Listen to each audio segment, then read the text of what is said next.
Hey guys, welcome back to our channel DK pharma tutorials. Guys, तो आज के इस वीडियो में हम डिस्कस करने वाले हैं इंडस्ट्रियल फार्मेसी सेकंड का यूनिट 5, जिसमें हम देखेंगे इसका last topic regulatory requirements and approval procedure for new drugs के बारे में। तो गाइस, इस वीडियो में हम बेसिकली डिस्कस करेंगे किसी भी न्यू ड्रग के एप्लीकेशन के अप्रूवल के लिए आपको कौन कौन से टेक्निकल डॉक्यूमेंट्स या लीगल डॉक्यूमेंट्स की ज़रूरत होती है और उसकी क्या प्रोसेस है गाइस, तो उसको हम काफ़ी डिटेल से डिस्कस करेंगे इस वीडियो में। तो गाइस, इस वीडियो को अच्छे से समझने के लिए हमारे साथ बने रहिए अंत तक। तो गाइस, आइए स्टार्ट करते हैं हम अब इस टॉपिक को। तो गाइस, सबसे पहले हम समझते हैं कि एनडीए क्या होता है। एनडीए मतलब इसका फुल फॉर्म होता है न्यू ड्रग एप्लीकेशन। तो आपको ये गाइस नाम से ही समझ आ रहा है कि ये कोई एप्लीकेशन फॉर्मेट होगा जिसपे हम किसी भी न्यू ड्रग को मतलब उसको अप्रूवल के लिए कोई भी फॉर्म जो है वो फिल करेंगे। ठीक है, तो इसको हम समझते हैं सबसे पहले। तो न्यू ड्रग एप्लीकेशन जो है वो एक एप्लीकेशन है जिसमें हम किसी भी क्लिनिकल या प्री क्लिनिकल जो भी टेस्टिंग रहती है, तो उसके जो भी डाटास रहते हैं उसको वहाँ पे क्या करते हैं, सबमिट करते हैं। जैसे कि हमने जो प्री क्लिनिकल टेस्टिंग क्या वो किस पे करते हैं, हम एनिमल्स पे करते हैं। तो जो भी इफेक्ट जो है वो उस ड्रग का एनिमल्स पे से होगा, जैसे कि उसका क्या फार्माकोलॉजी है, ठीक है, उसके क्या टॉक्सिकोलॉजी है, सेफ्टी वगैरह, एफिकेसी वगैरह, तो वो सारा जो डाटा रहता है उसको हम इसमें सबमिट करते हैं। एंड जैसे कि कोई भी क्लिनिकल ट्रायल्स हो गया जो कि बेसिकली ह्यूमंस बींग के ऊपर किया जाता है, तो उनसे भी जो भी वहाँ पे उनको जो भी डाटा मिलती है, उसकी टॉक्सिकोलॉजी, फार्माकोलॉजी, उसका सेफ्टी, इफिकेसी, तो वो सारा सारा जो जो डाटा रहता है गाइस, उसको इस फॉर्म के थ्रू सबमिट किया जाता है ताकि किसी भी ड्रग इन्फॉर्मेशन को एनालाइज किया जा सके या उसकी जो भी मैन्युफैक्चरिंग प्रोसीजर रहती है उनको एनालाइज किया जा सके। तो वही चीज़ बता रहा है कि एनडीए जो है वो एप्लीकेशन है जिसपे हम किसी भी क्लिनिकल एंड प्री क्लिनिकल जो टेस्ट डाटा रहता है उसको सबमिट करते हैं किसी भी न्यू ड्रग के मतलब किसी भी ड्रग के इन्फॉर्मेशन और मैन्युफैक्चरिंग प्रोसीजर को एनालाइज करने के लिए। तो ये है न्यू ड्रग एप्लीकेशंस का जनरल सा इंट्रोडक्शन। तो गाइस, ये आपको काफ़ी अच्छे से समझ में आ गया होगा। तो अब हम देखते हैं कि आपको किसी भी न्यू ड्रग के अप्रूवल के लिए कौन कौन सी जो है फॉर्म जो है वो फिल करनी होती है। तो यहाँ पे हमने इसको काफ़ी अच्छे से क्लासीफाई किया है। तो सबसे पहला है form number 45।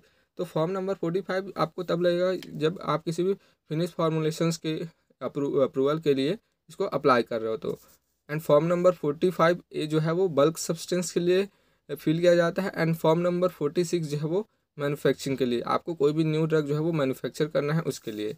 And form number 41 जो है वो किसी भी ड्रग के रजिस्ट्रेशंस के लिए। एंड फॉर्म नंबर 10 जो है वो आपको कोई भी ड्रग जो है अगर उसको इम्पोर्ट करना है तो उसके लिए आप फॉर्म नंबर 10 जो है वो फिल करते हैं। तो गाइस, ये है डिफरेंट डिफरेंट टाइप के फॉर्म जो कि आपको किसी भी न्यू ड्रग के अप्रूवल के लिए जो फिल करने होते हैं। तो अब हम देखते हैं फ्लो चार्ट ऑफ रजिस्ट्रेशंस। तो आपको अगर गाइस कोई भी जो न्यू ड्रग है उसका रजिस्ट्रेशंस कराना है, ठीक है, तो उसके लिए आपको कौन कौन सी जो है डॉक्यूमेंट्स लगते हैं, क्या क्या आपकी रिक्वायरमेंट्स होती है, तो उनको हम इसमें देखेंगे। तो इसको भी हमने अच्छे से क्लासीफाई किया है ताकि आपको काफ़ी अच्छे से समझ में आए ये चीज़।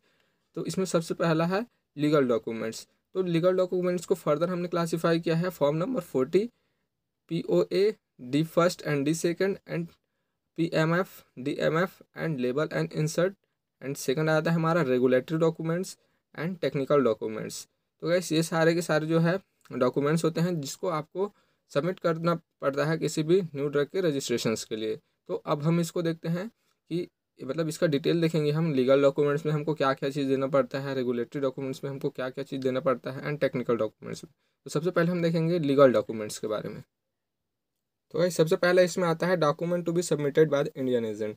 तो जो भी इंडियन एजेंट है जो कि किसी भी ड्रग को किसी भी अदर कंट्री में इंपोर्ट करता है या किसी भी अदर मतलब ड्रग को अदर कंट्री से हमारे इंडिया में ला रहा है, तो वो जो डॉक्यूमेंट सबमिट करेगा वो चीज़ बता जा रहा है इसमें। एंड फॉर्म नंबर 40, तो फॉर्म नंबर 40 जो है वो इंडियन एजेंट जो है वो सबमिट करता है, ठीक है, और उसमें उसका स्टैम्प भी लगा रहता है और उसका साइन भी उसमें होना चाहिए।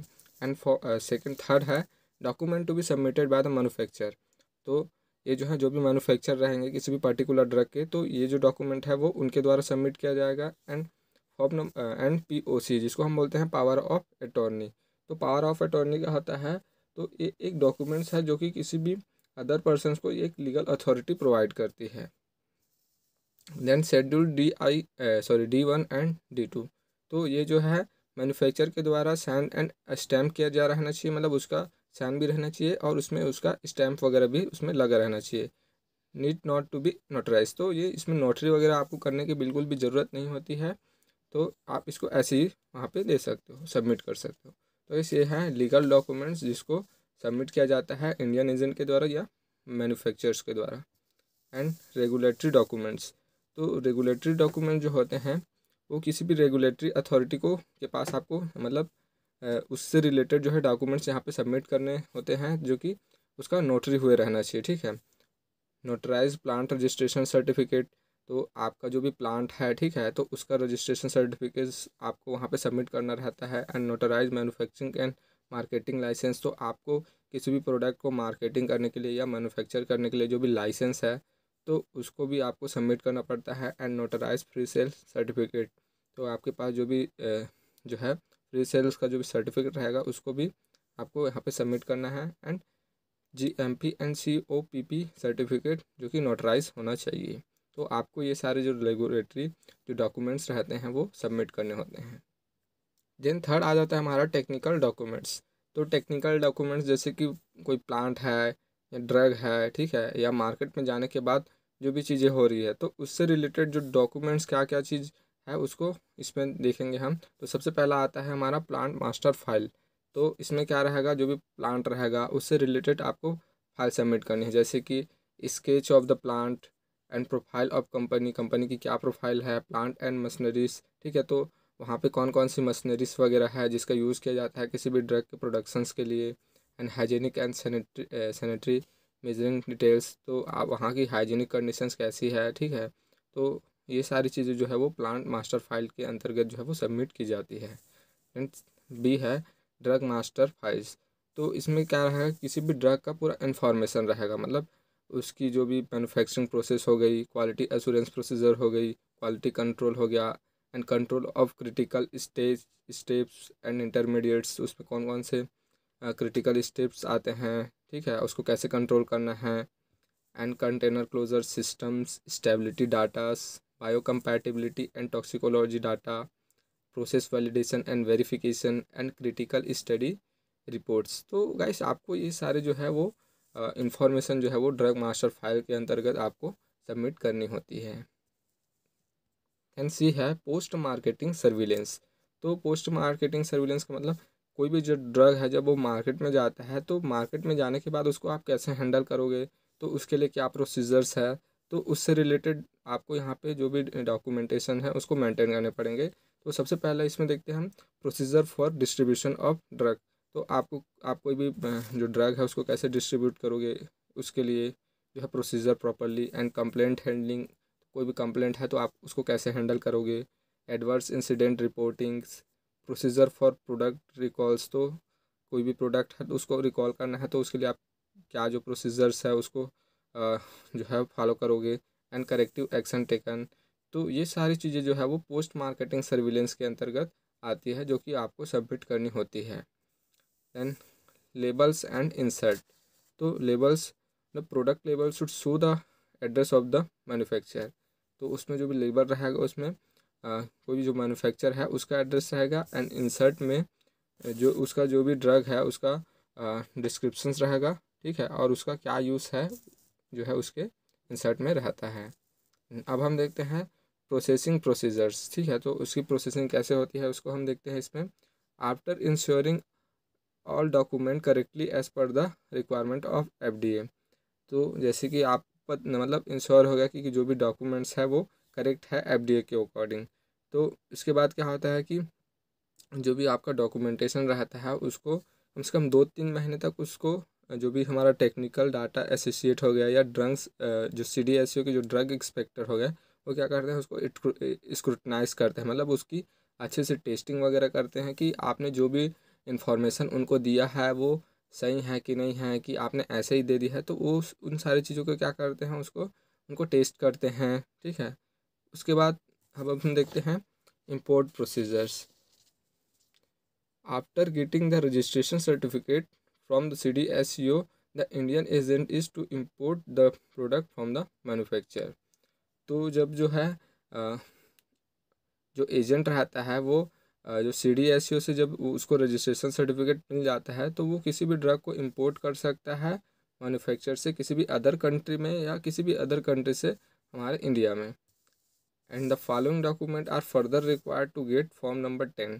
तो इस फॉर्म नंबर 10 आपको क्यों ज़रूरत होती है, वो किसी भी ड्रग को इंपोर्ट करने के लिए आपको फॉर्म नंबर 10 जो है वो फिल करनी होती है। तो उसके लिए यहाँ पे बहुत सारी रिक्वायरमेंट होती है, जैसे कि फॉर्म नंबर 8 हो गया, तो इसमें आता है TR चलान, जिसको हम बोलते हैं ट्रांसफ़र रिसिप्ट चलान। तो इसके लिए आपको यहाँ पे 1000 रुपये जो है वो फर्स्ट प्रोडक्ट के लिए देना होता है, एंड जो है फिर जो जो 100 रुपीज़ देना पड़ता है इच एडिशनल प्रोडक्ट्स के लिए। एंड फॉर्म नंबर 9, तो इसमें आपको किसी भी जो होलसेल लाइसेंस रहेगी आपके पास, तो उसकी कॉपी यहाँ पे आपको देने की ज़रूरत होती है, जो कि नोटरी हुए रहना चाहिए उसका, ठीक है, वो नोटराइज रहना चाहिए।